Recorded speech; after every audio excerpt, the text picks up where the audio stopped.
हमारे इस channel DJ Balkrishna production house को लाल बटन दबाकर सब्सक्राइब करें और साथ में घंटी के निशान को दबाना ना भूलें ताकि सभी नए ऑडियो वीडियो आप तक तुरंत पहुंचे, बिल्कुल मुफ्त। सामने जॉनी लीवर डुमरी जाना है, पता बताइए डुमरी जॉनी लीवर। आप बॉलीवुड एक्टर हिंदी में बोल चाहते हैं, हिंदी में बजबे हम सब ताली बजबे। जॉनी लीवर से डुमरी का पता क्या रे?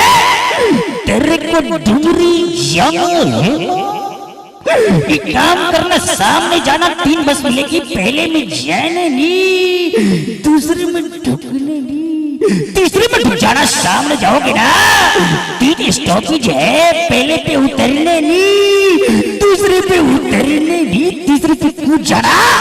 सामने देखोगे 3 बिल्डिंग है, पहले में जाना नहीं, दूसरे में ढुकने नहीं, तीसरे में ढुक जाना। जब उसके अंदर जाओगे 3 अलमारी है, पहले को छूना नहीं, दूसरे को हाथ मत लगाना, तीसरे को तोड़ डालना।